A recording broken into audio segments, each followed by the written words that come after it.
खबरों के निष्पक्ष विश्लेषण के लिए सब्सक्राइब करें Jantantra TV and press the bell icon.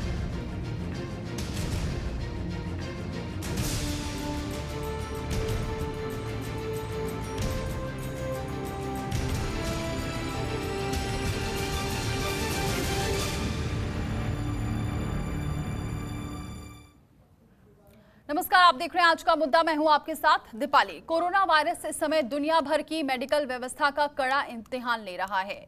Doctor, nurse, दूसरे मेडिकल स्टाफ के साथ मेडिकल इक्विपमेंट भी कोरोना के खिलाफ जंग में अहम रोल निभा रहे हैं। मेडिकल इक्विपमेंट में वेंटिलेटर की मांग सबसे ज्यादा है। अमेरिका और यूरोप में डॉक्टर्स के साथ वेंटिलेटर भी भगवान की भूमिका में हैं।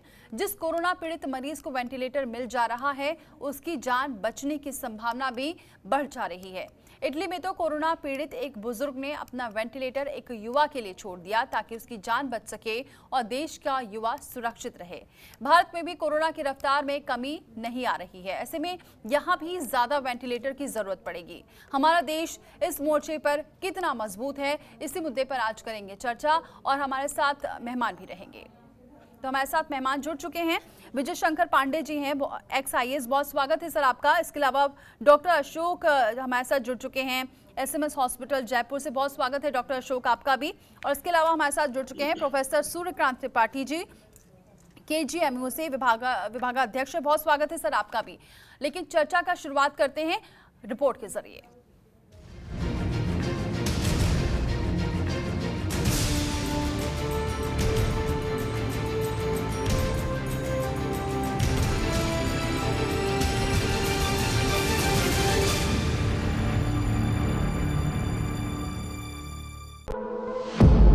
क्या कोरोना से निपटने के लिए देश में पर्याप्त वेंटिलेटर है?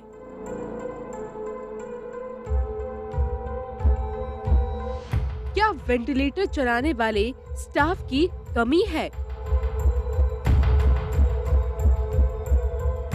बिना वेंटिलेटर और एक्सपर्ट के कैसे जीतेंगे जंग? कोरोना वायरस के खिलाफ मानवता जो जंग लड़ रही है, उसमें वेंटिलेटर उसका मुख्य हथियार बना हुआ है। अमेरिका से लेकर यूरोप तक कोरोना के खिलाफ जंग में वेंटिलेटर की कमी से जूझ रहे हैं।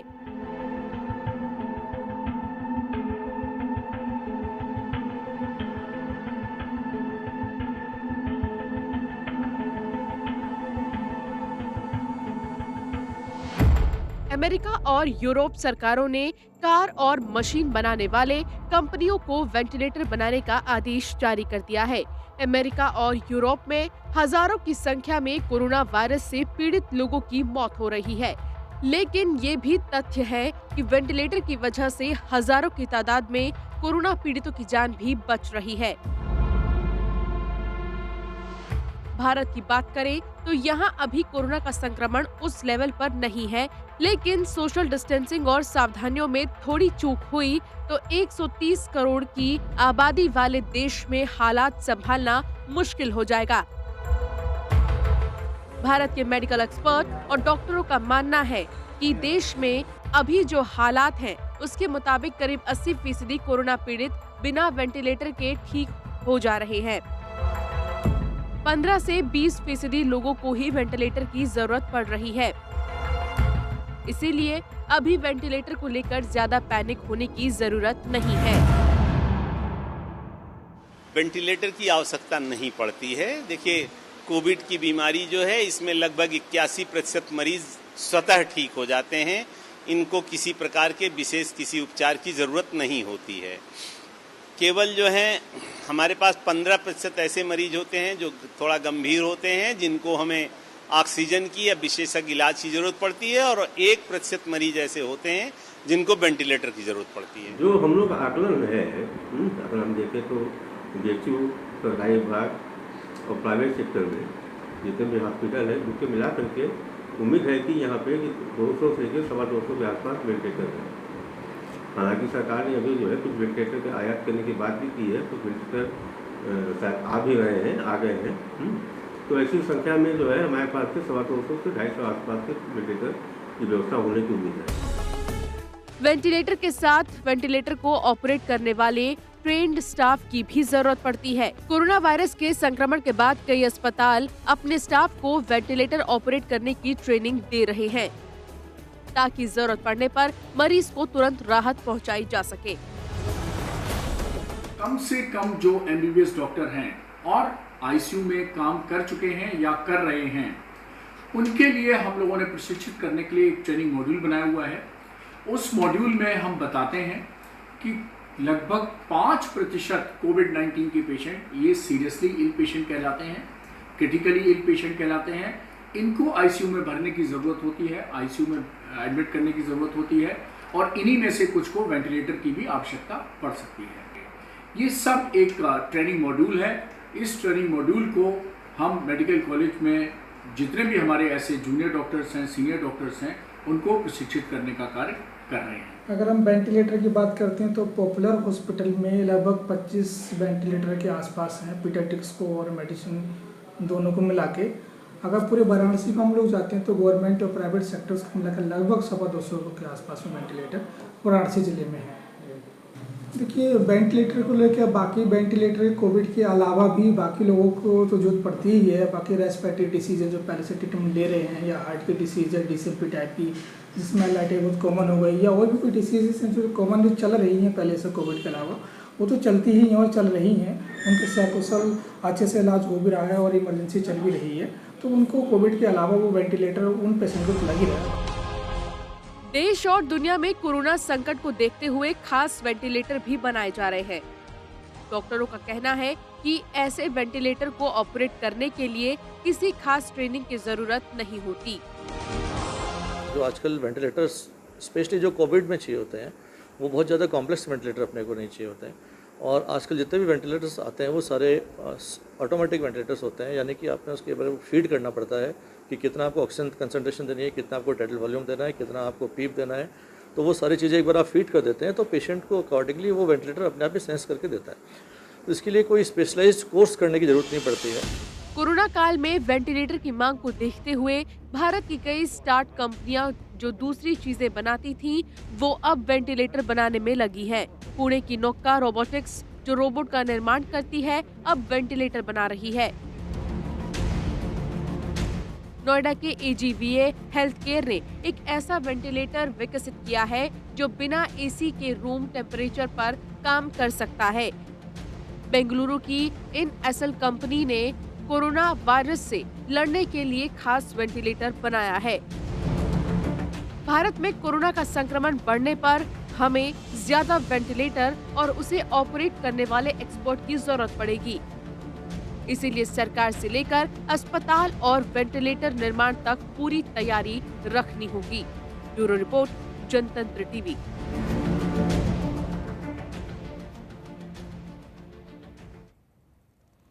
और चलिए सभी मेहमानों के पास रुक करते हैं। सबसे पहले प्रोफेसर सूर्यकांत त्रिपाठी जी का रुक करती हूँ। सूर्यकांत त्रिपाठी जी, आपको क्या लगता है कि जिस तरीके से मामले बढ़ रहे हैं, तो हमारे पास वेंटिलेटर पर्याप्त है? आगे आने वाले दिनों के लिए तैयार है भारत वेंटिलेटर को लेकर?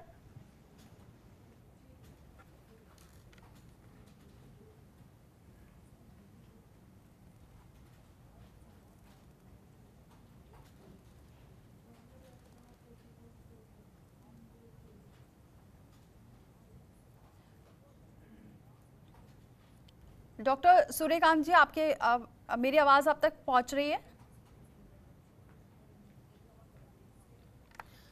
तो लगता है उनसे बातचीत नहीं हो पा रही है। डॉक्टर अशोक का रुख करती हूँ। डॉक्टर अशोक, आपको क्या लगता है, क्या वाकई पर्याप्त है हमारे पास वेंटिलेटर, क्योंकि आंकड़े लगातार बढ़ रहे हैं कम होने के बजाय? नंबर ऑफ वेंटिलेटर्स जो इंडिया के अंदर अभी हैं, वो डेफिनेटली अगर इसी स्पीड से कोरोना वायरस की जो एंडेमिसिटी है अगर बढ़ती गई तो डेफिनेटली कम पड़ेंगे। सबसे अच्छी बात यह है कि नंबर ऑफ पेशेंट्स जिनको वेंटिलेटर की जरूरत है वो कम है। अगर 1000 मरीज कोरोना के हैं तो उसमें से 50 to 100 पेशेंट्स को 10% को वेंटिलेटर की जरूरत पड़ती है। उसमें से 90% पेशेंट्स सिंपल ऑक्सीजन से विदाउट वेंटिलेटर, या कई बार क्या है नॉन इन्वेजिव जो वेंटिलेटर होता है जिसमें बाईपेप मशीन अपन कहते हैं, उससे काम चल जाता है। तो ऐसे पेशेंट्स में 90% केसेज ऑफ कोरोना जो वायरस के हैं उसके अंदर बिना वेंटिलेटर के अपन काम चला सकते हैं। बाकी 10% केसेज के अंदर वेंटिलेटर की जरूरत पड़ती है जी। अभी जैसे हमारा SMS हॉस्पिटल है, वहाँ पे हमारे पास 100 के अराउंड वेंटिलेटर की फैसिलिटी है। अगर नंबर ऑफ पेशेंट्स 1000 से भी ज़्यादा आए तब भी एक बार काम चल सकता है। तो डेफिनेटली वेंटिलेटर्स की ज़रूरत है। अभी नंबर ऑफ वेंटिलेटर्स अगर लॉन्ग स्केल पे अगर पेशेंट्स रहें तो डेफिनेटली शॉर्टेज रहेगी, लेकिन अभी की कंडीशंस को और अगले 2 से 4 वीक की कंडीशन को अपन देखें तो वेंटिलेटर्स पर्याप्त मात्रा में जी। प्रोफेसर सूर्यकांत जी, आपसे भी यही सवाल है, क्या पर्याप्त ये वेंटिलेटर की सुविधा है? और दूसरी बात ये भी है कि कई जगह यहाँ पर वेंटिलेटर बनाए भी जा रहे हैं, तो क्या वो पूरी तरीके से काम करते हैं जब उसका यूज़ किया जाता है? तो देखिए, अभी जो हिंदुस्तान में हम लोग वेंटिलेटर इस्तेमाल कर रहे हैं वो ज़्यादातर वेंटिलेटर्स विदेशों से आयातित किए हुए हैं और काफ़ी महंगे वेंटिलेटर्स हैं जी। उदाहरण के तौर पे मैं बता दूं, हमारा किंग जॉर्ज मेडिकल यूनिवर्सिटी एक 4500 बेड का बड़ा हॉस्पिटल है और हमारे पास 200 वेंटिलेटर हैं, लेकिन अभी हमने 40 वेंटिलेटर्स को कोविड पेशेंट के लिए रिजर्व किया हुआ है। और मैं बता दूं, अभी हमारे पास सिर्फ 2 वेंटिलेटरी बेड की ज़रूरत पड़ी है। अर्थात अभी जो हमारे पास स्ट्रक्चर है अभी जो वो तो पर्याप्त लगता है, लेकिन आप कल्पना करिए कि अमेरिका और इटली जैसे डेवलप्ड कंट्री जो कि हेल्थ फैसिलिटीज़ के मामले में हमसे बहुत आगे हैं, वहाँ पर ये नौबत आ गई है कि इन डेवलप्ड कंट्रीज़ को वेंटिलेटर्स की कमी हुई और बहुत ज़्यादा कमी हुई। अगर हम अपनी चेन को ट्रांसमिशन ऑफ चेन को नहीं रोक पाए, अगर हमने लॉकडाउन के अनुशासन की मर्यादा को नहीं पालन किया, अगर हमने अभी भी सिम्टम्स छिपाने की कोशिश की, जांच बचाने की कोशिश की, अस्पताल जाने में हमने पुलिस को दौड़ाया, डॉक्टरों को दौड़ाया, नर्सों को दौड़ाया या अपना सहयोग नहीं किया, तो अभी भी अगर स्थिति ऐसी आई कि भारत देश जो कि 130 करोड़ जनसंख्या से ज़्यादा वाला देश है और अगर 1% भी जनसंख्या इसकी प्रभावित हुई तो वेंटिलेटर तो छोड़िए, हमारे पास ऑक्सीजन देने वाले भी व्यवस्था नहीं होगी। हमारे पास डॉक्टर्स भी इतने ज़्यादा नहीं हैं हमारे पास जो उनकी हम वेंटिलेटरी ट्रेंड डॉक्टर्स को उनकी सेवा में लगा सकें, टेक्नीशियंस को लगा सकें, नर्सेज को लगा सकें, क्योंकि आम डॉक्टर, आम टेक्नीशियन और आम नर्सेज को इस चिकित्सीय सेवा में नहीं लगाया जा सकता है। तो आप वेंटिलेटर तो छोड़ दीजिए, हमारे पास वेंटिलेटरी बेड कम पड़ जाएंगे, आईसीयू, पैरामेडिकल स्टाफ कम पड़ जाएंगे, ट्रेंड टेक्नीशियन कम पड़ जाएंगे। ये स्थिति आ सकती है। बिल्कुल, अभी भी यहाँ पर अभी संभलने की बहुत ज़रूरत है। जिस तरीके से आप बता रहे हैं कि अभी भी सिम्टम्स अगर छिपाए गए या फिर अगर अभी भी इस चीज़ों से भागेंगे तो शायद से आगे आने वाले दिनों में परेशानी हो सकती है। विजय शंकर पांडे जी, सर आपको क्या लगता है कि यहाँ पर अब इस चीज़ की पहले से ज़रूरत है कि हम अपने इंफ्रास्ट्रक्चर को पहले से इतना मजबूत अगर किया होता तो शायद आगे आने वाले दिनों के लिए भी हम इस तौर से भी मजबूती से खड़े रहते हैं। हालांकि कोशिश सरकार पूरी कर ज़रूर रही है। देखिए दीपाली जी, ये सौभाग्य की बात है, जैसा कि अभी हमारे पूरे जो दोनों डॉक्टर साहब ने बताया कि अभी हमारे देश में स्थिति नहीं आई है कि वेंटिलेटरों की ज़्यादा ज़रूरत पड़े, लेकिन हमें तैयार रहना चाहिए। जैसा कि जानकारी आपको भी मिली है होगी कि हमारे देश में 20 से 25 हज़ार वेंटिलेटर ही उपलब्ध हैं और नेचुरली ये सारे वेंटिलेटर आप सिर्फ कोविड के लिए नहीं लगा सकते, क्योंकि बाकी और भी बीमार लोग अस्पतालों में आते हैं, हार्ट पेशेंट, किडनी पेशेंट और तरह के पेशेंट आते हैं, लंग के पेशेंट आते हैं, तो उनको भी जरूरत पड़ती है वेंटिलेटर्स की। इसलिए इस पूरी संख्या के भुलावे में नहीं आना चाहिए। ये मान के चलें कि इसका 10% भी अगर हम लगा दें इसके लिए, कोविड के लिए, तो बहुत होगा। उस दृष्टि से हमारे देश में वेंटिलेटरों की संख्या बहुत कम है। और जैसा एक बिंदु आपने खुद ही अपने रिपोर्ट में बताया कि वेंटिलेटर होने के साथ ही साथ ये जरूरत है कि उसको चलाने वाले टेक्नीशियन और सक्षम डॉक्टर, क्योंकि इसमें एनेस्थीसिया भी देना पड़ता है, तो उसके लिए डॉक्टर्स भी चाहिए। इस दृष्टि से हमारे देश में बहुत कमी है और इसलिए जरूरत इस बात की है कि वो नौबत ना आए कि लोग ज्यादा गंभीर, ज्यादा से ज्यादा बीमार हों और उसको पहले बचाया जाए। तो इसलिए जो भी व्यवस्था सरकार ने सोशल डिस्टेंसिंग की, लॉकडाउन की है, पहले उसका बहुत कड़ाई से पालन किया जाए। और जैसा कि डॉक्टर साहब ने कहा कि छिपाए ना, सिम्टम्स को छिपाए ना।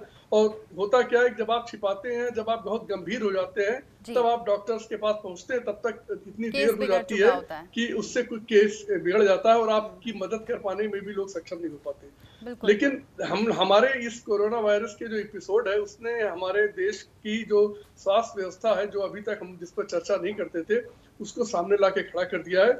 और मेरा ऐसा मानना है कि शायद इससे हम लोग सबक लेंगे और ऐसी व्यवस्था करेंगे कि जिससे कि आगे आने वाली कभी भी कोई ऐसी स्थिति आए तो हम एकदम तैयार खड़े मिले, न कि इस तरह की हालत कि हमारी अफरा तफरा की स्थिति हो जाए। बिल्कुल सही कह रहे हैं आप। तो लगातार हम चर्चा कर रहे हैं कि वेंटिलेटर की बात कर रहे हैं और आगे हम कितना तैयार हैं इस पर हम बात कर रहे हैं। एक बार डॉक्टर अशोक जी का रुख करती हूँ। डॉक्टर अशोक जी, आप बता रहे थे कि यहाँ पर सबसे बड़ी बात है कि अभी ऐसे पेशेंट्स अभी बहुत कम है जिनको वेंटिलेटर की जरूरत कम पड़ रही है। ऐसे में कब इसकी जरूरत ज्यादा पड़ सकती है या फिर पड़ती है, तो फिर क्या इंतजाम किए जाते हैं और किस तरीके से प्रोसेस होता है? सबसे इम्पोर्टेंट चीज़ इसमें यह है कि अगर नंबर ऑफ केसेज एक स्प्रेड होते हैं लार्ज स्केल पे, जैसे अभी जो स्टेज 2 है, तो अपने को पेशेंट्स को और जो ये बीमारी है इसकी स्टेज 2 से स्टेज 3 में नहीं जाए, इसके लिए सबसे इम्पोर्टेंट है पेशेंट एजुकेशन। सबसे इम्पोर्टेंट है पेशेंट को इस बीमारी के बारे में अवगत कराना। तो आपका इलेक्ट्रॉनिक मीडिया है, प्रिंटिंग मीडिया है, इससे लार्ज स्केल पे प्लस क्या है कि जो एडवर्टाइजमेंट्स हैं कोरोना से रिलेटेड, सो दैट स्टेज 2 से स्टेज 3 में नहीं जाए। अगर अपने स्टेज 2 से 3 में जाने से रोक दिया तो definitely number of cases drop हो जाएंगे। अभी जो ग्राफ थोड़ा सा राइजिंग ट्रेंड है, डेफिनेटली लास्ट 1 वीक में जितनी ग्रोथ होनी चाहिए थी कोरोना पेशेंट उतनी ग्रोथ नहीं है, उतने केस बढ़े नहीं हैं। अगर अभी इसी डाटा को अपन इटली और यूएसए से कंपेयर कर रहे हैं तो वहाँ बड़ी फास्टली ग्रोथ हुई है। सबसे इम्पोर्टेंट चीज़ है तीसरी की जो स्ट्रेन है इस वायरस की, वो जो इंडिया में स्ट्रेन है वो थोड़ी विरुलेंस कम है, उसकी विरुलेंस और इन्फेक्टिविटी कम है। अगर आप रैंडम सैंपल्स यूएसए में टेस्ट होते हैं 100 तो उसमें 40 में पॉजिटिव आते हैं रिजल्ट्स। इंडिया में अगर रैंडम सैंपल्स अब टेस्ट करते हैं 100 तो उसमें पॉजिटिव आते हैं 4। तो डेफिनेटली इंडिया के अंदर लॉकडाउन का स्ट्रॉन्ग इफेक्ट आया है। तो पॉजिटिविटी रेट है रैंडम सैंपल्स की वो 4% है, यूएसए में 40% है। मोर्टलिटी यूएसए में 10% है, इंडिया में मोर्टलिटी 3% है। तो डेफिनेटली मोर्टलिटी प्लस इन्फेक्टिविटी दोनों इंडिया में कम है। इसमें डेफिनेटली इफेक्टिव जो लॉकडाउन माननीय प्रधानमंत्री जी ने जो स्टार्ट किया है, जिसकी घोषणा की है, अगर एक लार्ज स्केल पे उसको फॉलो किया जाए और हॉट स्पॉट्स को ऊपर आइडेंटिफाई करें तो डेफिनेटली अपने को नंबर ऑफ केसेज जो राइज हो रहे हैं वो कम होंगे और वेंटिलेटर की जरूरत कम पड़ेगी। और डेफिनेटली अगर पड़ जाए तो डेफिनेटली जो लार्ज स्केल पे इंडस्ट्रीज हैं और जो रेलवेज हैं या ऐसे डीआरडीओ है जिन्होंने अभी नए वेंटिलेटर्स लार्ज स्केल पे बनाना चालू किए हैं, जो कंपेटेबल भी हैं, जिनकी साइज भी शॉर्ट है और इनका कितना लॉन्ग टर्म तक इफेक्ट होता है वो तो आगे आने वाले 2 या 4 वीक में अपन पता लग पाएगा। बिल्कुल प्रोफेसर त्रिपाठी, अब यहाँ पर ये भी बात हो रही है कि एक तो सिम्टम्स भी अभी कुछ ऐसे भी केसेस आ रहे हैं कि जिसमें ये पता नहीं चल पा रहा है कि कोई सिम्टम्स नहीं है। दूसरी बात, इसी के साथ एक और सवाल जोड़ूंगी कि हम जो बात कर रहे हैं कि वेंटिलेटर के लिए भी जो जानकार होते हैं वैसे नर्स होनी चाहिए, वैसे डॉक्टर्स होने चाहिए, क्या इस चीज़ की भी कमी है? और अगर नहीं भी है तो कैसे इसको मैनेज किया जाता है? कोई दिक्कत नहीं आती? कैसे सब कुछ होता है? डेफिनेटली सबसे देखिए ऐसा है कि हम ये मान के चलें, उसका सबसे जी प्रोफेसर त्रिपाठी। हाँ, मैं ये कह रहा हूं कि हम ये मान के चलें कि हम 3rd स्टेज में नहीं पहुंचेंगे, ये गारंटी है, हमारे के पास केसेस नहीं बढ़ेंगे, तो ये मेरे ख्याल से उचित नहीं होगा। हमारी एक शब्द हम कहते हैं मेडिकल प्रिपेयर्डनेस। तो ये जो मेडिकल प्रिपेयर्डनेस है इनकी हमें बड़े आयाम पे तैयारी करनी पड़ेगी और ये तैयारी हमें ट्रेंड डॉक्टर्स भी चाहिए, ट्रेंड नर्सेज भी चाहिए, ट्रेंड पैरामेडिकल स्टाफ भी चाहिए और हमें इक्विपमेंट भी चाहिए। तो हमें चारों तरह की तैयारी करनी चाहिए। अभी जैसे प्रधानमंत्री जी का जो भाषण था उसमें उन्होंने कहा कि हमारे पास 1 लाख बेड तैयार हैं कोविड हॉस्पिटल पेशेंट के लिए, तो काफ़ी अच्छी प्रिपेयर्डनेस है। हमने हमारे देश में जैसे ये कोरोना जब शुरू हुआ तो डायग्नोसिस के वायरोलॉजी के लिए, वायरस की डायग्नोसिस के लिए सिर्फ 1 लैब थी। अब आप सोचिए देश के आज़ादी के 70-72 साल बीत गए और वायरस को डायग्नोस करने वाली सिर्फ 1 लैब थी हमारे पास। और हमारी प्रिपेयर्डनेस की स्पीड देखिए आप कि 2-2.5 महीने के अंदर हमारे देश में 220 से ज्यादा लैब तैयार हो गई। और आप समझ सकते हैं कि इस तरह की और भी चीजें जारी हैं। उदाहरण के तौर पर बहुत सारे प्रदेशों में, हमारे उत्तर प्रदेश में भी लेवल 1, लेवल 2, लेवल 3 ऐसे हॉस्पिटल्स की तैयारी की जा रही है। हमारे उत्तर प्रदेश में जैसे 51 मेडिकल कॉलेज हैं, उनको सबको धीरे धीरे कन्वर्ट किया जा रहा है। 25 को पहले ही आइडेंटिफाई कर लिया गया है कि 25 मेडिकल कॉलेज को इनको हम कोविड हॉस्पिटल में कन्वर्ट करेंगे। तो यहाँ पर आइडेंटिफाई कर रहे हैं, लेकिन अगर डॉक्टर नर्स नहीं रहेंगे, वेंटिलेटर नहीं रहेगा, जो इक्विपमेंट्स होते हैं वो नहीं रहेंगे, तो हम कैसे मरीज को ठीक कर पाएंगे? नहीं, ठीक है, देखिए बात तो आपकी सही है कि लगभग 15% केसेस टोटल ऐसे होते हैं। मैं आपको थोड़ी एपिडेमियोलॉजी समझा देता हूं जी। देखिए, जितने भी कोरोना संक्रमण होते हैं उसमें 25% यानी 1/4 जो होते हैं वो एसिम्प्टोमेटिक होते हैं, अर्थात उनको कोई लक्षण ही नहीं होता है। हाँ। तो हम कह सकते हैं अभी हमने 17,000 डायग्नोज किए हैं, तो 5-6,000 ऐसे केसेस हैं जिनको संक्रमण हुआ और अपने आप ठीक हो गया, वो हमारी जद में ही नहीं आ पाए हैं। तो 25% 1/4 मरीज एसिम्प्टोमेटिक होते हैं, उनको कोई तकलीफ नहीं होती है। 75% जो होते हैं वो सिम्प्टोमेटिक होते हैं, और इन 75% में 81% ऐसे होते हैं जिनको माइल्ड सिम्टम होते हैं, सर्दी जुकाम हल्का सा बुखार, और वो छोटी मोटी दवा से यानी ओपीडी ट्रीटमेंट से ही ठीक हो जाते हैं। अब केवल कहानी बचती है उन 15% की जिनको थोड़ी सी मॉडरेट या सीवियर इलनेस होती है, और उनमें से सिर्फ 5% को ऐसा है कि जिनको आईसीयू में भर्ती करना पड़ सकता है या वेंटिलेटर की जरूरत पड़ सकती है जी। तो ये बात आपकी सही है कि हमें ट्रेनिंग के साथ साथ हमें selection of tertiary care hospital कर रहे हैं, हम ट्रेनिंग दे रहे हैं, ये 2 काम तो बहुत अच्छे चल रहे हैं। लेकिन हमारे पास वेंटिलेटर, इंडिजीनियस वेंटिलेटर, क्योंकि देखिए ऑर्डिनरी जो हम इंपोर्ट करते हैं वेंटिलेटर वो करीब 4-5 लाख का एक वेंटिलेटर आता है। अगर हम इंडिया में, जैसा कि मुझे पता है 7-8 कंपनियां लगी हुई हैं वेंटिलेटर्स बनाने में, और एक कंपनी ने तो दावा किया है कि वो वेंटिलेटर 7,500 रुपए में बना सकती है। तो ऐसे इंडिजीनियस इस समय स्किल डेवलपमेंट के तहत अगर आ जाते हैं, प्रधानमंत्री जी ने आह्वान भी किया है यंग साइंटिस्ट को कि वो ऐसे दवाएं, उपचार और इक्विपमेंट के साथ आएं, और कई बार इनोवेशन भी हुआ है। जैसे अभी हमारे लखनऊ में एक इनोवेशन हुआ है टेक्निकल यूनिवर्सिटी के द्वारा, अब्दुल कलाम टेक्निकल यूनिवर्सिटी के द्वारा एक इनोवेशन हुआ है कि एक वेंटिलेटर से हम 4 मरीज को एक साथ ठीक कर सकते हैं।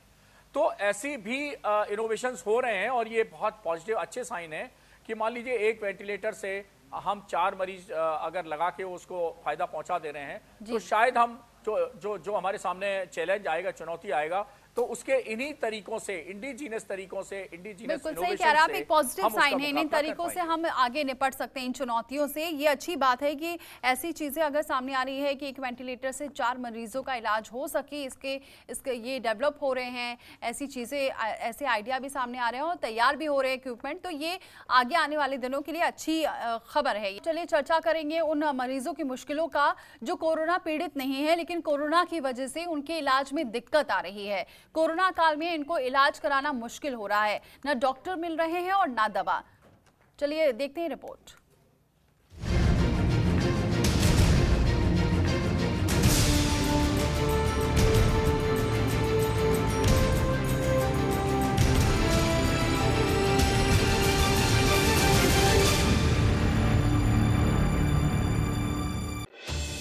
कोरोना काल में मरीज दर दर भटकने को मजबूर।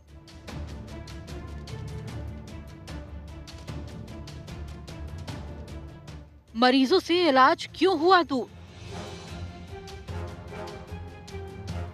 न डॉक्टर मिल रहे हैं, न दवाई। ये कैसी महामारी आई? कोरोना को लेके सारे डॉक्टर उपलब्ध नहीं है। कोरोना के लेके वही डॉक्टर उपलब्ध हैं जहाँ पे कोरोना के पेशेंट का सेंटर बनाया गया है, और बाकी जगह तो और जितनी भी नर्सिंग होम है या प्राइवेट डॉक्टर अपने प्रैक्टिस कर रहे हैं। बहुत दुख के साथ करना पड़ रहा है कि इस परिस्थिति में उन डॉक्टरों ने अपने क्लिनिक को बंद कर दिया है, अपने हॉस्पिटल को बंद कर दिया है। डॉक्टर तो कई हैं हमारे भारत में, जगह जगह डॉक्टर हर गली मोहल्ले में भी आसपास के एरिया में मिल ही जाते हैं, ऐसी कोई बात नहीं है। डॉक्टर तो बहुत हैं, मगर ये जो कोरोना वायरस की जो अभी फिलहाल महामारी चल रही है, तो सारे पेशेंट तो मतलब डॉक्टर तो सारे लोगों को सिर्फ कोरोना वायरस के पेशेंट को ही देखेगी, आम पेशेंट को भी तो देखना चाहिए।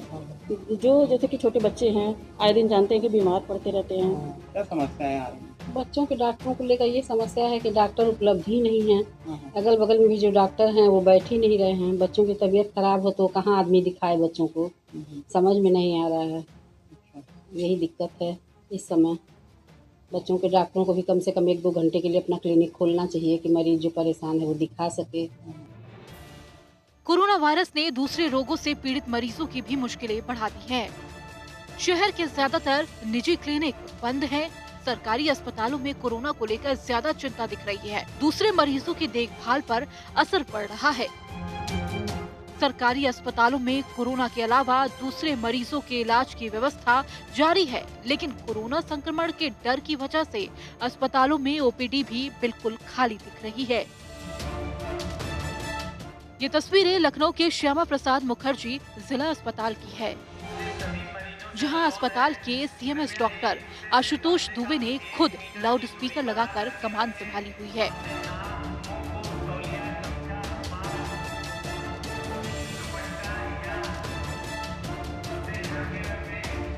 अस्पताल आने वाले मरीजों को सीएमएस सोशल डिस्टेंसिंग के पालन का निर्देश दे रहे हैं। लखनऊ के इस अस्पताल की ओपीडी में काफी कम मरीज दिखे, लेकिन जो आए वो संतुष्ट दिखे। का पर्चा मैंने जो कटवाया था वो आई थिंक यहाँ से 1.5 महीने पहले बना हुआ था। तो मम्मी की दवा पहले ली थी, तो अर्जेंटली लेना आना पड़ गया यहाँ पर, क्योंकि उनकी दवा जो ख़त्म हो गई थी, इस वजह से लेने आना पड़ा मुझे। नहीं दवा लेना। डॉक्टर मिले बातचीत हो गई? जी। कोई दिक्कत तो नहीं हो रही? दिक्कत नहीं हो रही। इलाज अब मतलब आज शुरू हुआ या पहले चल रहा? चल रहा था पहले। ओपीडी में डॉक्टर से मुलाकात, तो ओपीडी में डॉक्टर बैठते हैं, आपको डॉक्टर को आप दिखाए थे? दिखाने आए हैं। कोई दिक्कत नहीं हो रही ना? कोई दिक्कत नहीं। ओपीडी में डॉक्टर बैठ रहे हैं, तो ओपीडी में डॉक्टर बैठ रहे हैं। जो भीड़ आती थी उसमें कमी आई है। लोग जो आते थे दिखाने के लिए उसमें अब जो जरूरी है वो आ रहे हैं, और सोशल डिस्टेंसिंग का पालन कराते हुए इलाज उनका किया जा रहा है। कोरोना संक्रमण के डर से ओपीडी प्रभावित न हो, इसके लिए कई अस्पतालों में सर्दी, जुकाम और बुखार के रोगियों के लिए अलग काउंटर बनाकर इलाज कर रहे हैं। जयपुर के क्वांटिया अस्पताल के कैंपस में बाहर ऐसे लोगों की ओपीडी लगाई जा रही है। देखिए, ओपीडी का जहाँ तक सवाल है कि लॉकडाउन के बाद में फर्क तो बहुत पड़ा है। हमारे यहाँ पर ओपीडी पहले चलता था 3000 के आसपास, 24 आवर्स में करीब ऑन एन एवरेज 2,500 से 3,000 पेशेंट यहाँ आते थे। लेकिन लॉकडाउन के बाद में करीब 800, 900, 1000, 800, 900, 1000 इस तरह का ओपीडी अभी यहाँ पर रन कर रहा है 24 आवर्स के अंदर। कोरोना के अलावा दूसरे मरीजों के लिए अस्पताल में पूरी व्यवस्था होने का दावा किया जा रहा है, लेकिन कोरोना काल और लॉकडाउन के दौरान इलाज को लेकर उनमें डर बैठा हुआ है। सरकार और प्रशासन का पूरा फोकस कोरोना पर होने की वजह से भी दूसरे मरीजों की अनदेखी की आशंका बढ़ गई है। ब्यूरो रिपोर्ट, जनतंत्र टीवी। तो एक तो कोरोना की वजह से लोग डरे हैं, और जो बाकी पेशेंट हैं उनका कैसे इलाज हो रहा है, और डॉक्टर्स के लिए ये भी कितनी बड़ी चुनौती है, कैसे मैनेज कर रहे हैं, इस पर भी हम चलिए आगे चर्चा करते हैं। हमारे साथ दोनों ही मेहमान जुड़े हुए हैं, डॉक्टर अशोक और प्रोफेसर सूर्यकांत त्रिपाठी जी। डॉक्टर अशोक, ये कितनी बड़ी चुनौती रहती है आप लोगों के सामने कि एक तरफ तो कोरोना के पेशेंट्स को भी देखना है, और जो बाकी दिनों के जो और भी पेशेंट होते हैं अलग अलग बीमारी की वो भी पहुँचते हैं, तो ऐसे में ये कैसे व्यवस्था की जाती है और कैसे, क्योंकि अभी भी कई मरीज हैं जो इससे असंतुष्ट भी नजर आ रहे हैं कि उन पर ध्यान नहीं दिया जा रहा है, तो ऐसे में क्या व्यवस्था है ऐसे मरीजों के लिए? ऐसे मरीजों के लिए सबसे इम्पोर्टेंट व्यवस्था जैसे स्वामी मानसिंह हॉस्पिटल जयपुर है, उसके साथ में जो अटैच ग्रुप हॉस्पिटल है, जैसे आपने बताया काउंटिया हॉस्पिटल है, गंगोरी हॉस्पिटल है, ये 2 हॉस्पिटल हैं जहाँ पे क्या है कि अलग से सुपर स्पेशलिस्ट के कुछ डॉक्टर्स को पोस्ट किया गया है, चाहे गैस्ट्रो के हो, चाहे नेफ्रो के हो, कार्डियो के हो या न्यूरोलॉजी के हो। इन सब डिपार्टमेंट्स के 2-2, 3-3 सुपर स्पेशलिस्ट डॉक्टर्स को इन हॉस्पिटल्स में शिफ्ट किया है, ताकि जो नॉर्मल पेशेंट्स हैं कोरोना के अलावा इन बीमारी से रिलेटेड उनका प्रॉपर ट्रीटमेंट वहाँ हो सके। सेकेंड इंपॉर्टेंट चीज़ है, इन पेशेंटों के लिए जो ओपीडी है, जो वार्ड जो शिफ्ट किया है वो कोरोना से थोड़ा सा दूर शिफ्ट किया गया है, इनका नया वार्ड बनाया गया है, तो उससे क्या है उन पेशेंट में संक्रमण का खतरा भी कम रहे। तीसरी से इम्पोर्टेंट चीज़ है कि ऑनलाइन कंसल्टेशन, बहुत से बार पेशेंट्स क्या है उनको व्हाट्सएप पे मैसेज के थ्रू या सिंपल टेक्स्ट मैसेज से मेडिसिन का नाम लिखा जाता है।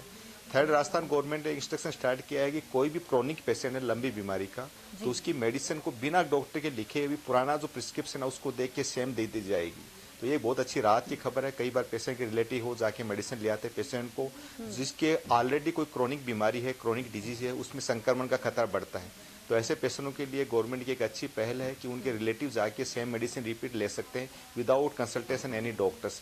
तो ऐसे पेशेंटों के लिए सबसे इम्पोर्टेंट ये एक अच्छा एक सुझाव है कि उनको सेम मेडिसिन रिपीट हो सकती है। तीसरा, ऑनलाइन कंसल्टेशन या व्हाट्सएप पे उनकी कंप्लेंट्स के हिसाब से मेडिसिन अपन टेक्स्ट कर सकते हैं।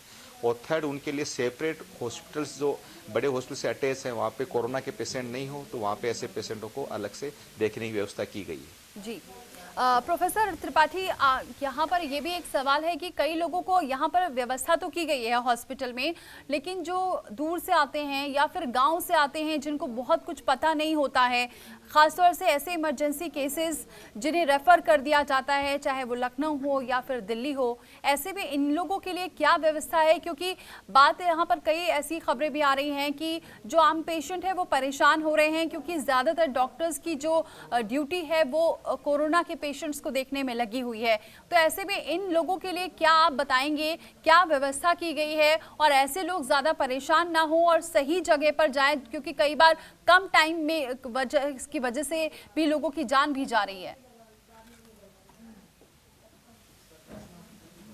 देखिए, विश्व स्वास्थ्य संगठन ने कहा है कि भाई ये तो आपातकाल चल रहा है और हमारे संस्कृत में एक सूक्ति है कि आपातकाले मर्यादा नास्ति। तो आपातकाल जब होता है तो वहां एक आदर्श व्यवस्था ले पाना तो बड़ी मुश्किल बात होती है। बिल्कुल, आपका ये ऑब्जर्वेशन, आपके चैनल का ये कहना बिल्कुल सही है कि काफी कुछ मरीजों को तकलीफ हो रही है जो नॉन कोरोना के पेशेंट हैं। अब उदाहरण के तौर पर किसी की पेट की हर्निया की सर्जरी होनी है, किसी की गॉल ब्लैडर की सर्जरी है। अब जितनी रूटीन सर्जरी है वो सरकार के द्वारा ही ऑर्डर से कह दिया गया है कि रूटीन सर्जरी ना की जाए, रूटीन पेशेंट ना देखे जाएं। और पहले तो हाई कोर्ट ने एक रोक लगा दी थी कि आप लोग जो है डॉक्टर्स लोग वो टेलीफोनिकली और व्हाट्सएप से इलाज ना करें, लेकिन अभी सरकार ने हम लोगों को छूट दे रखी है, हाई कोर्ट के आदेश के बावजूद एक ऑर्डर दे रखा है कि हम लोग टेलीफोन से भी इलाज कर सकते हैं, व्हाट्सएप से भी इलाज कर सकते हैं। और हमारे जैसे किंग जॉर्ज मेडिकल यूनिवर्सिटी में हमने एक डिजिटल क्लिनिक भी चला रखी है जिसमें आपको नंबर दिए हुए हैं, उन नंबर्स पे। दूसरा हमने क्या किया है कि जैसे हमारे यहाँ जो भी डेटाबेस था पेशेंट का रजिस्ट्रेशन का, उन सबके मोबाइल पे एक मैसेज डाल दिया है अस्पताल की तरफ से कि अगर वाकई में आपको कोई गंभीर तकलीफ होती है तो आप इस नंबर पे फोन करके परामर्श ले सकते हैं। इसके अलावा टेली मेडिसिन को भी शुरू किया गया है। इसमें हम आप वीडियो कॉन्फ्रेंसिंग के द्वारा अपनी साक्षात फोटो के साथ, अपनी बातचीत के साथ डॉक्टर से बात कर सकते हैं टेली मेडिसिन के द्वारा और उसमें अपनी तकलीफ बता सकते हैं। दूसरा ये ऑलरेडी कर दिया गया है कि जितनी क्रोनिक पेशेंट हैं उनको, जिनको हम हफ्ता दिन पे, 15 दिन पे, 1 महीने पे बुलाते थे, उन सभी को ये कह दिया गया है कि अब वो 3 महीने बाद अपने फॉलोअप में आए। ये बात सही है कि ओपीडी में आने की पेशेंट संख्या काफी घटी है नॉन कोरोना की, उनकी तकलीफें बढ़ी हैं। लेकिन अभी शहरों में क्या किया है, हमारी जो संस्था है इंडियन मेडिकल एसोसिएशन, उसने अखबार में बाकायदा वॉलंटियर डॉक्टर्स के ऐसे नाम और नंबर दिए हैं कि उनके टेलीफोन पर उनका नाम है, उनका विशेषज्ञता है, उनके टेलीफोन पे आप उस शहर के लोग व्हाट्सएप कर सकते हैं, फोन कर सकते हैं और उनसे परामर्श निःशुल्क ले सकते हैं, उनका कोई शुल्क नहीं है।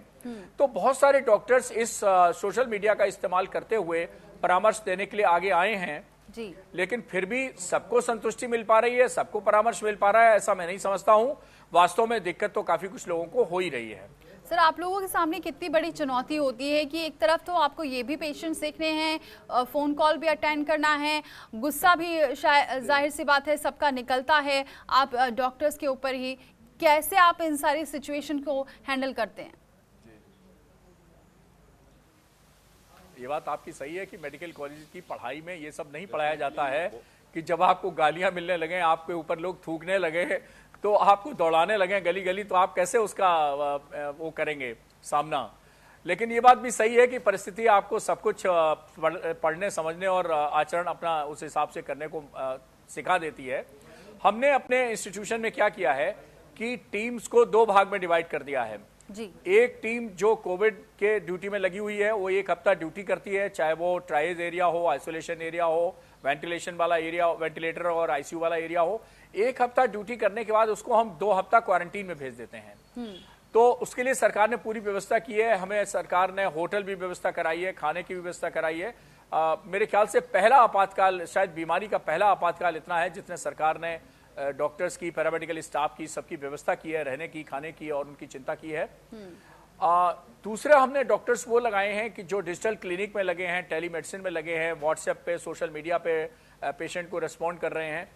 तो इस तरह से डिवीजन किया है और रोटेटरी पोस्टिंग लगाई गई है। काफ़ी कुछ मैनेजमेंट हल्का करने को कोशिश की गई है। लेकिन आपके चैनल के माध्यम से अभी मैं जनता के उस वर्ग को मेरी विनम्र गुजारिश है, विनम्र प्रार्थना है कि कृपया हम सभी का सहयोग करें, कृपया सरकार का सहयोग करें, प्रधानमंत्री जी की अपील का सहयोग करें, कृपया पुलिस का सहयोग करें, मीडिया ये जो आपको दिखा रहा है इससे सीखें, समझें और अपनी बीमारी को छुपाएं ना, आगे आएं। डॉक्टर हों, चाहे सफाई कर्मी हों या चिकित्सा कर्मी हों, उनके साथ थोड़ा सम्मानजनक व्यवहार करें। आप देखिए, आराम से, शांति से घर में इसलिए हैं क्योंकि हम सब घर के बाहर हैं, हम सब घर के बाहर ड्यूटी कर रहे हैं, अपनी रिस्क लेकर ड्यूटी कर रहे हैं। तो इसलिए थोड़ा सा सहयोग अगर देगा तो मेरे ख्याल से हमारा देश जो है वो मुकाबला कर पाएगा। और ये जो छोटी मोटी बाकी समस्या हो रही है नॉन कोरोना पेशेंट को, हम समझ सकते हैं उनकी तकलीफ को, और इसीलिए हमने कहा है कि कोई भी डॉक्टर लोकल मिले, चाहे आपका फॉलोअप वाला मिले, उसको आप टेलीफोनिकली, व्हाट्सएप से, टेलीमेडिसिन से किसी भी तरह संपर्क करें और परामर्श बराबर लेते रहें। बिल्कुल, आप सही कह रहे हैं। यहाँ पर अभी सम्मान करें और यही वक्त है जो साथ देने का ज़रूरत है, और अगर साथ देंगे तो इससे ज़रूर मात दे सकते हैं कोरोना को। तो लगातार हम बात कर रहे हैं इस कोरोना वायरस की वजह से और क्या क्या दिक्कतें आ रही हैं, जो डॉक्टर्स रहते हैं उनको भी क्या कुछ फेस करना पड़ रहा है, जो आम मरीज़ हैं उनको क्या फेस करना पड़ रहा है, उनका कैसे इलाज हो रहा है, इस पर हम चर्चा कर रहे हैं। डॉक्टर अशोक का एक बार फिर से रुख करती हूँ। डॉक्टर अशोक, क्या इस दौरान आपको ऐसी कोई परेशानी आई या फिर आपने ऐसे केस देखा कि एक तरफ तो आपको जो कोरोना से जूझ रहे पेशेंट उनको भी देखना था, कुछ ऐसे भी मरीज आए होंगे इमरजेंसी में जिनको तुरंत इलाज भी देना हो, और ऐसे में क्या फिर तुरंत व्यवस्था होती है या फिर इन लोगों की नाराजगी भी झेलनी पड़ी हो? हाँ, डेफिनेटली इन लोगों की नाराजगी झेलनी पड़ती है, लेकिन हमारा जैसे भी मैंने बताया कि सेपरेट वार्ड कर दिया गया है, जिसमें क्या है कि नॉन कोरोना पेशेंट्स अलग हैं, कोरोना पेशेंट्स अलग हैं। पर यह है कि नंबर ऑफ बेड्स काफ़ी कम हो गए हैं, क्योंकि बहुत सारे बेड कोरोना पेशेंट्स की तरफ जा चुके हैं। तो बिल्कुल प्रायोरिटाइज करना पड़ता है, जिसको रियल नीड ऑफ एडमिशन होती है, जो बहुत ही गंभीर हो, तो उसी को हम एडमिट कर पाते हैं। जिस पेशेंट की संभावना है कि मेडिसिन से, ओरल मेडिसिन से ठीक हो जाए, उसको हम कोशिश ये करते हैं कि 2 से 3 वीक की मेडिसिन लिख दें, ताकि वो क्या है कि मेडिसिन लेके घर पे ठीक हो जाए। या कई बार क्या इंजेक्शंस की वक्त जरूरत पड़ती है तो हम उसको सिंपल स्लिप पे इंजेक्शंस भी लिख देते हैं कि अपने नियर बाई कोई भी प्राइमरी हेल्थ सेंटर है वहाँ पे इंजेक्शन लगवाए। तीसरी इंपॉर्टेंट समस्या जो अभी है, पीपी किट और N95 मास्क, इनकी बड़ी शॉर्टेज है। इसके लिए हम सरकार से गुजारिश करेंगे आपके चैनल के माध्यम से कि लार्ज स्केल पे जो डॉक्टर्स हैं वो बहुत ज़्यादा इन्फेक्ट हो रहे हैं। आपके जो वेंटिलेटर्स की अपन बात करते हैं, लेकिन वेंटिलेटर्स चलाने वाले ही अगर संक्रमित हो जाएंगे तो ये बहुत लंबी चेन हो जाएगी। अभी हमारे डिपार्टमेंट के पास में जो एनेस्थीसिया डिपार्टमेंट है, वहाँ के 4 डॉक्टर कल पॉजिटिव आए हैं। तो head of department of anaesthesia SMS medical college का वो पॉजिटिव आए हैं। उसके अलावा जो resident doctor first year, second year, third year, तो एनेस्थीसिया डिपार्टमेंट इसका बहुत बड़ा रोल होता है वेंटिलेटर को मेंटेन करने में, वेंटिलेटर को ऑपरेट करने में। इनका डायरेक्ट क्या है कि पेशेंट से, प्लस क्या है कि जो इंटूबेशन है उसमें एक्सपर्टाइज होते हैं, उनसे सामना होता है। तो ऐसे में उनके संक्रमण का बहुत बड़ा खतरा होता है। तो इसलिए हम चाहते हैं कि अच्छी क्वालिटी के PPE किट अवेलेबल हो। जैसे SMS में हमारे जो पीडियाट्रिक्स डिपार्टमेंट है, उन्होंने नया PPE किट अभी नया डिस्कवर किया है, जिसकी कॉस्ट भी काफ़ी कम है, ओनली 200 रुपीज़ है। तो ऐसे PPE किट हम चाहेंगे और जो मेडिकल सेंटर्स हैं, मेडिकल कॉलेज हैं, वहाँ पे डेवलप हों, ताकि क्या कम कॉस्ट के अंदर नंबर ऑफ प्रोडक्शंस है इन PPE किट का लार्ज स्केल पे हो पाए और अच्छी क्वालिटी की PPE किट को अपन प्रॉपर यूज लें। और सबसे इम्पोर्टेंट चीज़ है कि 7 डेज की ड्यूटी के बाद 14 डेज को क्वारंटाइन भी ऐसी जगह होना चाहिए जहाँ पे क्या है कि एक साथ नहीं हो, कॉमन टॉयलेट्स नहीं हो, क्योंकि इस वायरस का सबसे इम्पोर्टेंट है कि ये फीकल जो ओरल रूट होता है वहाँ से भी ट्रांसमिशन होता है। स्टूल के अंदर भी ये जो वायरस है वो 2 से 3 वीक्स तक रह सकता है। और सर, क्या डायलिसिस पे जो रहते हैं पेशेंट्स, उनके लंबे समय तक स्टूल के अंदर डायलिसिस के जो पेशेंट आ रहे हैं, वो जो है डायलिसिस में, उस पे वो भी क्या कोरोना पॉजिटिव पाए गए हैं? हाँ, कुछ ग्रुप ऑफ 1 या 2 पेशेंट्स हैं जो क्रॉनिक किडनी डिजीज थी, डायलिसिस वाले पॉजिटिव पाए गए। उनका बड़ा मुश्किल होता है क्योंकि जो मशीन है वो रीयूज होती रहती है। तो ऐसे पेशेंट जहाँ पे हेपेटाइटिस B, C और HIV की जो मशीन जो फिक्स है अलग से, उसी मशीन से हमने उनका डायलिसिस स्टार्ट किया है। पर यह है कि जो क्रोनिक डिजीज हैं, चाहे वो सीकेडी हो, किडनी डिजीज हो, चाहे लीवर डिजीज हो, चाहे डायबिटीज हो, चाहे हाइपरटेंशन हो, ऐसे ग्रुप ऑफ पेशेंट और जिनकी एज ज़्यादा है, 60 ईयर्स से ज़्यादा है, उनको एहतियात बहुत ज़्यादा बरतने की जरूरत है। उनकी इम्यूनिटी कम होती है, ऐसे ग्रुप ऑफ पेशेंट में मोर्टलिटी भी ज़्यादा होती है। तो ऐसे ग्रुप ऑफ पेशेंट्स के लिए अपने को स्पेशल प्रिकॉशंस लेनी चाहिए। बिल्कुल। प्रोफेसर त्रिपाठी, वैसे तो ये पूरे इंतजाम किए गए हैं कि अलग अलग रखा जाए, सभी सेपरेट वार्ड्स बने हुए हैं, लेकिन डॉक्टर्स तो हर जगह शायद ड्यूटी देते होंगे, नर्स भी देती होंगी, तो ऐसे में वो मरीज जो कोरोना से पीड़ित नहीं है उनका उस दौरान कैसे प्रिकॉशन रखा जाता है, क्योंकि डॉक्टर्स लगातार संपर्क में रहते हैं और जैसा कि कुछ डॉक्टर्स और नर्सेज में भी कोरोना पॉजिटिव देखा गया है, तो ऐसे में कितना एहतियात बरतते हैं आप लोग और किस तरीके से फिर ये और इलाज होता है दूसरे पेशेंट्स का?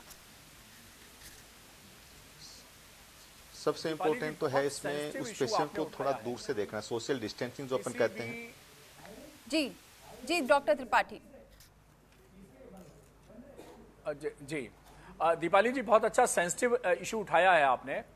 मैं बताऊं, अगर कोई लड़ाई लड़ने जाता है और लड़ाई में आपकी सेना ही नहीं है, सेना कम पड़ जाए, तो कैसे आप लड़ाई लड़ेंगे? तो हमारी इस कोरोना के खिलाफ लड़ाई में आप कह लीजिए जो भी सेना है वो डॉक्टर्स, नर्सेज और पैरामेडिकल स्टाफ की है जी। अब ईश्वर की कृपा है कि हमारे किंग जॉर्ज सिर्फ एक जूनियर डॉक्टर अभी तक इन्फेक्टेड हुआ है। अभी डॉक्टर साहब जैसे एसएमएस अस्पताल की बता रहे थे कि काफी लोग इन्फेक्ट हो गए जी। तो मैं आपको बताऊं कि बहुत सेफ्टी प्रिकॉशंस की जरूरत है डॉक्टर्स को और मेडिकल स्टाफ को ऐसे सिचुएशन में काम करते समय। अभी मैं आपको एक अपने उत्तर प्रदेश के शहर का उदाहरण देता हूं, जहां पर अभी डायलिसिस की बात चल रही थी। एक डायलिसिस का पेशेंट डायलिसिस हुई और फॉलोअप में उसका कोरोना पॉजिटिव आया, तो उस पूरे अस्पताल को सील करना पड़ा, बंद करना पड़ा। तो अब तो हम लोगों ने रिकमेंडेशन दी है कि डायलिसिस पेशेंट आ रहा है तो पहले उसका कोविड टेस्ट करिए, और नेगेटिव आ रहा है तो फिर उसको डायलिसिस करिए, और पॉजिटिव आ रहा है तो फिर सेपरेट मशीन का इस्तेमाल करिए। और वो मशीन फिर बाद में सैनिटाइज होनी चाहिए, कंप्लीटली स्टाफ का सैनिटेशन होना चाहिए, प्रोटेक्शन होना चाहिए, उसके बाद ही वो मशीन काम में आनी चाहिए। तो ये चीजें कई ऐसी हैं कि ये कोरोना हमें शायद एक मेडिकल टीचर का भी काम कर रहा है, परिस्थिति हमें समझा भी रही है, पढ़ा भी रही है। ये इस दौरान की नई नई चीजें उभर के आ रही हैं। हमारे यहाँ एक पेशेंट, जैसे हम कहते हैं ना, अभी डॉक्टर साहब ने बताया कि कोरोना पेशेंट कोरोना वार्ड में जाता है, नॉन कोरोना में जाता है जी। अब एक मरीज हमारे जूनियर डॉक्टर से उसके अटेंडेंट लड़ गए, लड़ाई कर ली, उन्होंने सिफारिश लगवाई, सोर्स लगवाया, और जबरदस्ती वो पेशेंट नॉन कोरोना वाले इस एरिया में भर्ती हो गया, और अगले दिन उसकी कोरोना रिपोर्ट पॉजिटिव आ गई। आप सोचिए 65 लोगों को हमें क्वारंटीन करना पड़ा। तो जरा सी चूक, कहते हैं ना, जरा सी चूक भी इस समय बहुत भारी पड़ सकती है, चाहे वो मेडिकल प्रोफेशन की हो, पैरामेडिकल स्टाफ की हो, सफाई कर्मचारी की हो। हम बिल्कुल खतरा नहीं ले सकते हैं। जरा सी चूक से 60-70 हमारे मेडिकल स्टाफ 14 दिन के लिए एकदम पैरालाइज हो जाते हैं, बेकार हो जाते हैं, उनको ड्यूटी नहीं कराई जा सकती है। तो हमें बहुत फूंक के काम करना पड़ रहा है, बहुत प्रिकॉशन लेके काम करना पड़ रहा है। आप सोचिए, जरा सी भूल हुई नहीं कि वो भूल जो है वो अस्पताल के प्रशासन पर, शासन पर बहुत भारी पड़ सकती है। अब आप सोचिए, चाहे वो हमारी भूल हो, स्टाफ की भूल हो, या जनता की भूल हो, अगर जनता भी छोटी सी भूल करेगी तो इस समय बहुत भारी रहेगी। मेरे जनता से बहुत प्रश्न आते हैं कि डॉक्टर साहब ये लॉकडाउन से कब मुसीबत से छुटकारा मिलेगा? तो कृपया, लॉकडाउन ये मुसीबत नहीं है, मुसीबत से रोकने की एक सहूलियत है। अगर लॉकडाउन से निकलना है तो लॉकडाउन में रहना है, दूसरा कोई फॉर्मूला नहीं है। और वहां पर पीपीई जो किट्स की बात कर रहे थे, जो डॉक्टर अशोक बात कर रहे थे, वहां पर क्या ये प्रॉपर है? वहां पे कोई दिक्कत नहीं है? देखिए मैं धन्यवाद दूंगा कि ये बात सही है कि जितने भी पर्सनल प्रोटेक्टिव इक्विपमेंट यानी पीपीई हैं, N95 मास्क हैं, ट्रिपल लेयर सर्जिकल मास्क हैं, ग्लव्स हैं, ये सब चीजें रोज की रोज जरूरत पड़ती हैं। अभी क्या है, हमारे यहाँ स्टॉक में 3-4 दिन का स्टॉक एडवांस में रहता है, ऐसा व्यवस्था हो रखी है। लेकिन मैं आपको बता दूं कि बहुत बड़ी बात ये इस दौरान निकल के आई है कि मुझे कुछ फार्मास्यूटिकल कंपनीज ने, कुछ स्वयंसेवी संस्थाओं ने, जिनका मैं फिर एक बार धन्यवाद देता हूं, उन्होंने आगे आके, आप विश्वास नहीं करेंगे, आगे आके लोग आ रहे हैं। कुछ पीपीई कोई डोनेट कर रहा है, कोई N95 मास्क डोनेट कर रहा है, कोई अपने लेवल पे मास्क बना रही है, एक संस्था है वो कॉटन का और खादी का मास्क बना रही है। तो ये सब समाज की तरफ से सहयोग हमें मिल रहा है। अस्पतालों में बराबर सहयोग मिल रहा है, सरकार तो कर ही रही है, लेकिन समाज में भी बहुत अच्छे लोग हैं। ऐसे लोगों को मैं सैल्यूट करता हूं कि ऐसी संकट की घड़ी में हम सबके सहयोग के लिए वो आए हैं। हम सबको फोन करते हैं, व्हाट्सएप मैसेज करते हैं, शुभकामनाएं देते हैं हमें स्वस्थ रहने की। लोग और एक और सवाल, थोड़ा बहुत कम समय में, कम टाइम बहुत कम है डॉक्टर त्रिपाठी, टाइम बहुत कम है, लेकिन मैं एक सवाल आखिरी और लेना चाहूंगी इस वजह से, क्योंकि 1-2 केसेस आए हैं और मैंने देखा है कि जो गांव वाले हैं, जो बिल्कुल ज़्यादा पढ़े लिखे नहीं हैं, वो जब ऐसी जगह आते हैं तो उनको समझ में नहीं आ रहा है कि उन्हें कहाँ जाना है, क्योंकि यहाँ पर ज़्यादातर जो हॉस्पिटल्स हैं वो सेपरेट कर दिए गए हैं, लेकिन वो अचानक जब पहुँचते हैं तो उनको पता नहीं होता है। तो ऐसे लोगों के लिए क्या इंतज़ाम है, उनको कैसे समझाया जाए जिससे वो जल्दी समझ जाएँ और प्रॉपर जो मरीज़ पहुँच रहे हैं जो इमरजेंसी के, उनको इलाज मिल सके? देखिए, ऐसे में हमने एक रिजर्व डॉक्टर रखा हुआ है और वो ओपन में ही, ओपन एरिया में मास्क लगा के प्रोटेक्शन लेकर, और जो आया है उसको भी मास्क लगवा के उससे बातचीत कर लेता है और उसकी समस्या का समाधान करने की कोशिश करता है। ये भी बता देता है कि अपने जिला अस्पताल में आप चले जाइए, आपका निदान वहीं हो जाएगा, आपकी समस्या अब आप आ ही गए हो तो 2 दवाएं मैं लिख देता हूं और आपका समाधान आगे से, जब तक ये कोरोना संक्रमण काल चल रहा है तब तक वहीं आप दिखाते रहिए। तो ऐसी व्यवस्था होती है, हर अस्पताल में होती है, हम किसी को निराश नहीं करते हैं। जो आ गया है उसको कुछ ना कुछ, जैसे मंदिर में कोई जाता है तो थोड़ा सा प्रसाद तो सबको मिल जाता है, तो किसी को हम निराश नहीं करते हैं, छोटी मोटी सलाह सबको देते हैं। जी, आप जनधन टीवी भी आपका सैल्यूट करेगा, दोनों डॉक्टर्स का भी और सभी डॉक्टर्स का, क्योंकि आप ही की वजह से इस वक्त इस पूरा देश लड़ पा रहा है इस कोरोना वायरस की वजह से। बहुत बहुत शुक्रिया आप दोनों का हमारे साथ जुड़ने के लिए। बहरहाल ये अभी भी आपको सतर्क रहने की ज़रूरत है, क्योंकि बिना सतर्कता अगर आपने ज़रा सी भी चूक की तो इसका खामियाजा सभी को भुगतना पड़ सकता है। फिलहाल इतना ही, लेकिन खबरों का सिलसिला जारी है।